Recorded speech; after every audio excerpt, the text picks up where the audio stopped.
On today's Mattcast, I talked to Pawz Brown MTG, a fellow Magic the Gathering YouTuber who does box openings, live streams, and other Magic the Gathering discussions. He's one of the most positive YouTubers I've had the pleasure of talking to, and I'm going to share this conversation with all of you. It's coming up next. Welcome back to the Mattcast. I am Mattcaster Mage, and I am joined today with Pawz Brown MTG, another YouTuber who makes Magic the Gathering content. Thank you so much for being here, Pawz. Why don't you tell the viewers who you are? Alrighty, well, I'm Pawz Brown, MTG, baby, plus. I've been doing YouTube for about 2.5 years right now. Finally hit that 1K. Let's go, baby. Yeah, I enjoy the art of Magic the Gathering. I enjoy the mechanics, and I crack packs. That's one of my main things that I do. I also do deck techs once in a while. And I appreciate my viewers, I really do. What actually got you to start making a YouTube channel? What was the first thing that got you into that? I'm a people person, so I wanted to get out there. I've always been. When I was in college, I was an emerging leader plan committee member, and it made me want to help other people. Mm-hmm. So even in my town, I've done things to help my community. So I'm always out there trying to do better for myself along with other people. And when I was younger, I did a lot of negative stuff, and I'm trying to do right by it now. So, I wanted to help other people out. And is that what drove you to make content? Was it the first videos that you're putting out? What type of content was it? Was it Magic the Gathering first when you were starting to make YouTube videos? I was doing pretty much everything. I did coining videos. Right. I love coins, any kind of currency. I also love, besides coins, I metal detect as well. Okay. I did that also, and then I got into Magic the Gathering because of a friend of mine at work. He got me back into it because I started out with ABU. I remember cracking those packs open, and I wish I had kept those cards. Yeah, we all have those stories about. I think everyone regrets not keeping their ABU cards. If they've gotten into it back then. I didn't get into it back then, but if I did, yeah, of course. I mean, I regret not keeping most of my Pokemon cards, for Christ's sake. Magic Gathering cards have went even more expensive over the last few years, especially. So, so you were into Magic in the ABU era. So that's alpha. So everyone watching, that is alpha, beta, and unlimited. Those are the first three Magic the Gathering sets. So that was the first set you got into. And what was the set that you came back into the game? I came back during Dominaria. Oh, so nice. That's why it's got a little piece of my heart. That's why I've stuck with Dominaria. I went into my LGS. It was called Black Moon Games at the time. I picked up 3 packs of Dominaria. I sat down at a table and I just cracked them open, and I had been learning about I had learned that there were planeswalkers and how they were used and everything. And that those 3 packs, one of them was a Teferi Hero Dominaria foil. And I just freaked out because I knew it was a good card. Yeah. I just didn't know it was going to be very expensive, And I walked up to the guy at the front on the cashier, and he's like, it's a $120 card. I'm like, no, I didn't, but thanks for telling me, Wow. And I love the art of it. It really resonated with me, and it got me back into the game, and I'm proud of it now. I'm proud to be back into the Magic the Gathering scene. Do you still have that Teferi? You bet your butt. Yeah. Do you have it around you right now? I do, yeah. You do? I'd like to see it. I've pulled quite a few Teferi Hero of Dominaria cards. I don't know why. I just had really good luck with that card. I never really had the same luck with Mox Amber or any of the other mythics, but for whatever reason, Teferi seemed to have always kind of stuck with me. But hearing that you pulled a foil is quite fascinating. So I want to see that, what it looks like. Sir. Yeah, I love it. So. Oh yeah, that is gorgeous. It is gorgeous. I'm Is that proud that I still gradable? have it. Would you say that's gradable, the condition? I haven't really messed with. I haven't put it in a deck. I haven't played with it, so Yeah. I guess it could I mean, be. it might be gradable because Dominaria is it's at a print right now. That is the first. Yes. It's the first printing of so far. It's the only printing of Teferi Hero of Dominaria. And as long as they, don't print it into oblivion the way they did it with Tarmogoyf, that actually might hold some value. I mean, regardless, it's the first time that has ever been printed, and it's the first foil version of it. So maybe it's worth grading one day. And that's actually another discussion. Do you have any graded cards? I've actually got one, and it was from his name is is it and Magic? You had to ask me. Are you thinking about the card name or the artist name? No, it's actually the channel that gave it to me. Oh, so a YouTube channel actually gave it to you. Unsleeved or MTG Revealed. I believe it's Revealed. Oh, cool. MTG Revealed. Nice. Dr. Pawz, I don't know if you've heard of him. He actually had that channel crack open a couple packs for me. Right. And the guy that runs the channel, he actually sent me a graded card. And I'll grab that too because I got that right here. It's my only graded card that I've got. Well, I can hear you. It's like you have a mic on your shirt. I hear you just as well, all the way in the corner. Right. Yeah, it's my earbud. These earbuds. Oh, there you go. So I was wondering, I'm like, do you have a mic hidden somewhere on your body? So this is an 8.5. It's a Legends Crimson Cobalt. Oh, nice. Yeah, there you go. So it's the only card that I've got, but I'm honored to have it. You should set up a display for your videos if you ever do any discussion topics, kind of like the one I got back there. That'd be pretty cool. Right? Yeah. Yeah. I was admiring that Dominaria bundle that you had until the other night. Yeah, I know. Yeah, and then now it disappeared. I wonder where that went. It'll teach me a lesson though. It'll teach me a lesson because I always have 2 little booster packs around me just in case, because that's one of the things I'll do on my Sunday live streams. Audience sends a super chat. Like, I'm obligated to open up a booster pack, and if I run out of loose about your channel. Yeah. If I run out of looster, if I run out of them, I have to improvise. And that was one of the only things around that I was willing to open up. I obviously don't want to open up any booster boxes or anything like that. But yeah, I definitely got to load up on loose packs. But I have a feeling this Sunday I will have enough loose packs. So we'll see how that goes. Definitely. It might even be a 7,000 subscriber celebration. Potentially. I hope so. You're doing great, bud. I mean, yeah, because last weekend, well, thank you. Last weekend I was like 6,700. Right. And then the weekend before that was a 6,000 subscriber celebration.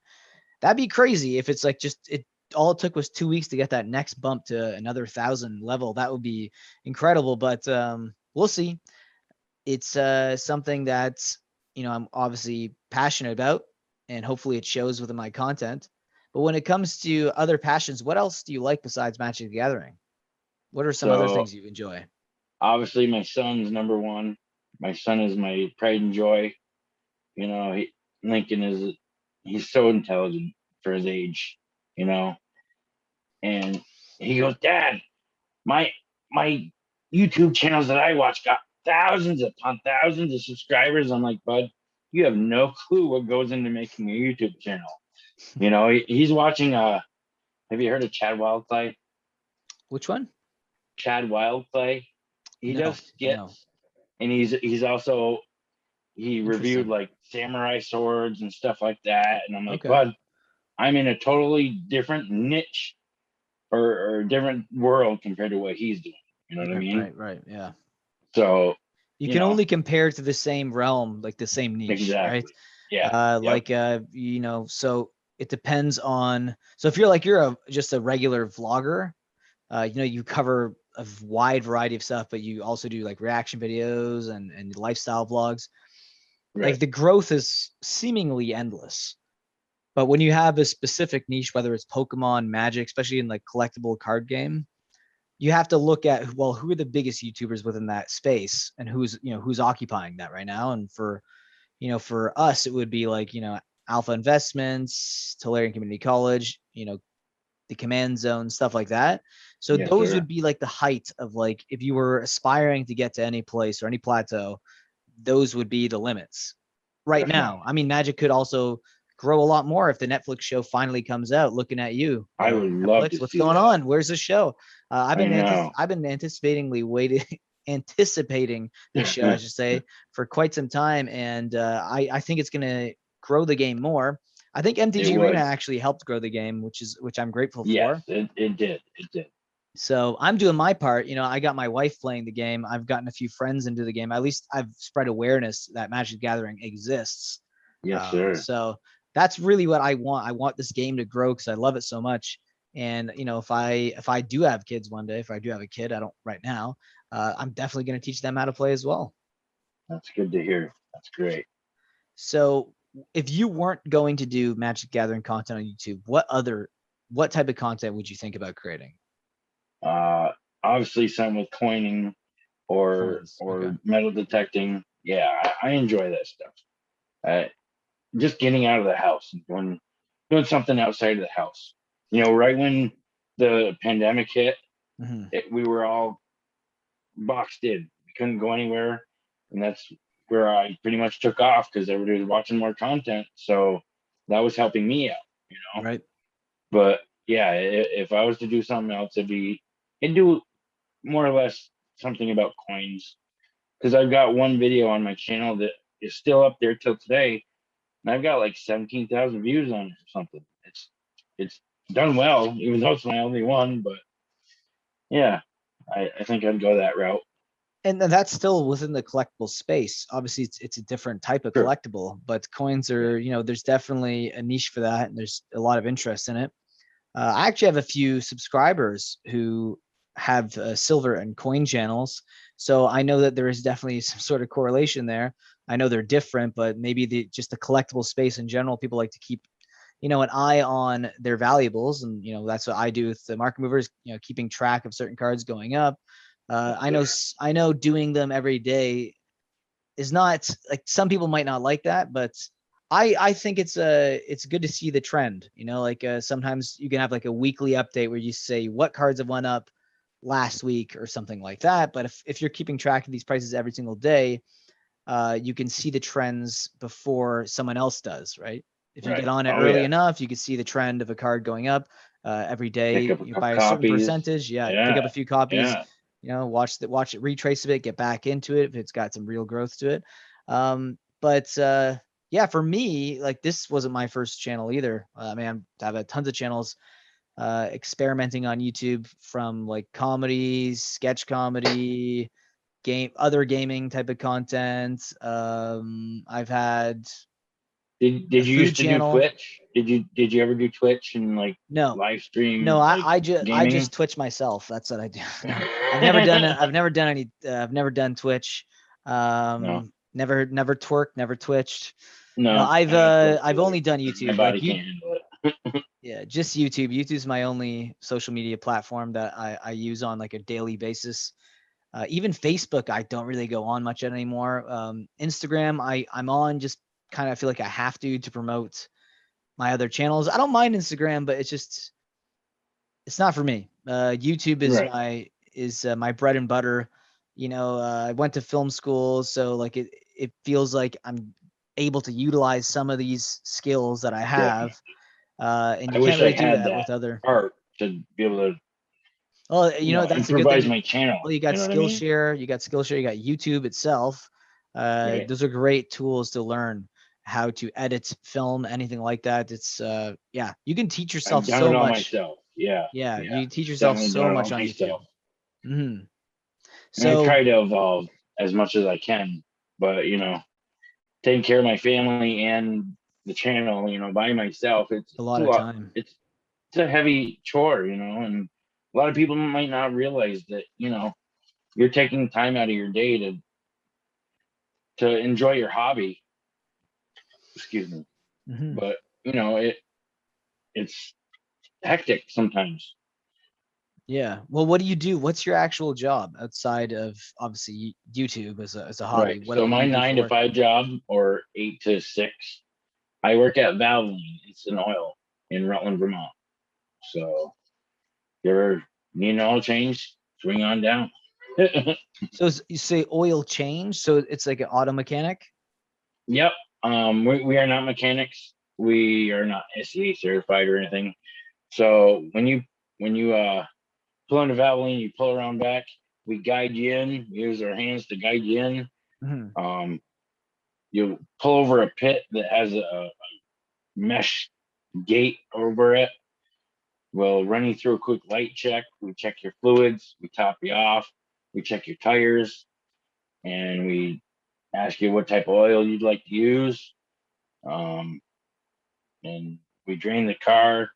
We put the new oil in, and yeah. So Oh, thanks. you know, You got that off my face. Thank you. yeah, Yeah. yeah, yeah, Yeah. yeah. Nice. Okay, so is that what you've done for most of your life? Like, what was your jobs before? If you could like go through a job history of the things you've done before YouTube. All right. So let's say, so 4 years ago, I had ended my job at Comfort Inn. I was working at Comfort Inn for a good 10 years. You didn't want to get too And comfortable. no, Yeah. I enjoyed the job, but I was Yeah. working third shift. Right. And Yeah. Yeah. third shift is not the best job to have. It really messes with your mind, your body. It really messed with my body a lot. Mhm. So I wanted to get back into the 9 to 5 thing so that then my body can recuperate, Right. Yeah. because your body's not used to staying up all night. And, I still have trouble sleeping because of that. And that makes me a night owl now. Right. But, I'm working on that part. It's hard to switch after Yeah. 10 years of doing something, working 11 to 7 in the morning. Yep. It really puts a lot of stress on your body that it's not. Yeah. I have a friend who went back to working overnight shifts, and I told him, like, why would you do that? He's, it helps me not spend money. I think he had an issue with spending too much money. Like, Right. not that he wasn't making enough. Like he just he wasn't very good at saving money, and he wanted to go. And that's rough. That's a rough thing to have to come to terms with, like, well, Right. I need to work, the graveyard shift, so that way I'm not awake so I can spend my money. So that's a pretty rough that's pretty rough. And that's what he's doing now. He's working overnight shifts now. I don't know how he does it. More power to him, but it's rough. Yeah, if he can do, I told him try not to do it for too long, right, it's really bad on it your messes with health. your heart, messes with your Oh yeah, mind. your heart. It Heart's really does. really bad for your heart. Like really. Yeah. Yeah. So yeah, before the Comfort Inn, I've done concrete work. I went to college. For psychology. I got 1 year left. So once my son's old enough, once he's in high school, maybe I'd love to go back and finish my degree, my bachelor's in psychology. I've got one 400 class left, one 400 level class left, and the rest are all electives. So nice. I could definitely do it, And I actually wanted to, help children out before I got into doing oil changes in YouTube. You know what I mean? Kids are our future. You know what I mean? I want to be able to help them get better, and be able to allow them to vent or whatever. Like understand them more. Yeah. No, that's a great. When I was growing up, I've got ADHD and dyslexia, so it was really tough when I was in school as a little kid.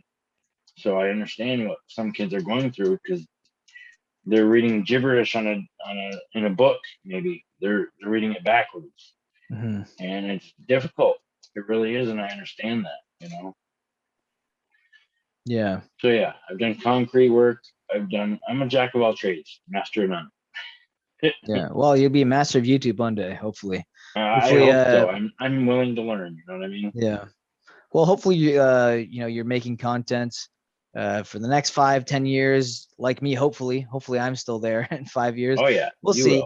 I have I have a few ideas outside of this channel too, but we'll see. If this channel really takes off, which I'm not saying it will, then this will be like my main love. But there is other ideas that I've had for other channels in the future, which I may revisit at one point. But is there anything else you'd like to discuss right now? Is anything about YouTube, So Magic? What got you into Magic? What for me? Yeah. So for me, Magic, well, I was first introduced when I was a kid. A friend on the street donated a long box to me. And I remember just looking at the cards, liking the art, but I never really played, never really collected, didn't really get into the game at that point. And then fast forward to like 13 years later, I had a friend, and before we're going out to the bar one night, he's like, want to play a few games of Magic? Because like one of our other friends that was going to meet us was late. And I was like, no, loser. But I was like, wait a minute, he does have a girlfriend. Okay, fine. Yeah, let's play some games. Right. So we ended up playing, and he was explaining like the color pie and how each decks they work in certain ways based on the color palette. They do different things. Like red was like aggro, and then you had like white, which is like stable. Yeah, it was like stable. Green was like that big creatures and ramping, and black was a lot of like graveyard stuff and like paying your life to do things. Right. And then blue is a lot of like countering and flying. No. Yeah, and as he explained all this stuff, I was like, okay. So I went for red because like you're saying ADHD, I'm like ADHD. That sounds good for me. Let's go red. Right. So I started playing mono red. Yeah, I like the idea of haste. I'm like, that's good. I like that. Give me haste. But I learned it was about 2011 is when I officially started to learn how to play Magic and get into the game. Right. And I was obsessed with it for like 2 years. And then Theros came out, and I just was like, I was like Greek gods, like Greek mythology, no thanks. And then I kind of got out of it. And then it's funny because it's almost like my brain needed a hobby, like it needed to focus on something else. Like well, I guess it's it could be the ADHD, but I have to have multiple things that I like or things going on in my life to keep me satisfied. Stable. Yeah. So stable. That love of Magic transitioned actually into like toy collecting, like Marvel Legends, like stuff back there, which is actually why I built the display the way it is because Magic and Marvel Legends were like these two hobbies of mine that kind of melded around the same time. And I've since still to this day share a love for both. Probably Who's more your favorite Magic. Marvel character? My favorite Marvel character is probably Spider-Man. Spider-Man for sure. My favorite character is a Doctor Strange. Doctor Strange. Well, there you go. They're very, in the comic books, they would appear a lot together. Yes, sir. So that's why the next Spider-Man movie, I think Doctor Strange is going to be a big part in that. He will be a big part. Yeah, I've been watching a lot of spoilers. Yeah.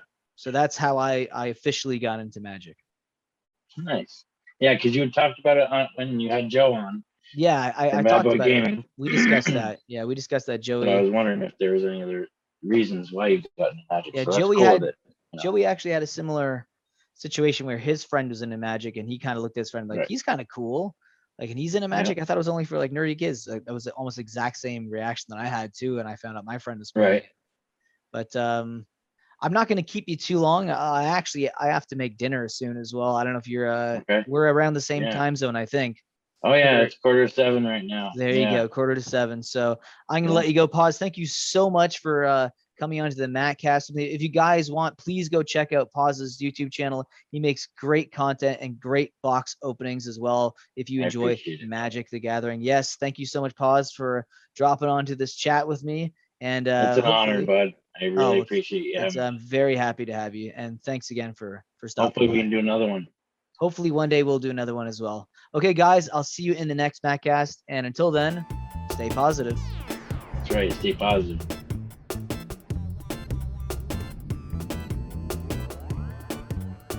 Being a patron will help me produce more market movers and add to the funds that I will use for my random buys and also to my coffee fund, because I drink a lot of coffee for these videos. And here you can see a link below in the description that will give you all the tiers and what you get in each tier. So I hope you guys click and think about joining. And with that, I'll see you next video. Think about supporting the channel in that way. If not, subscribe, like, leave a comment, and I will see you again in the next video.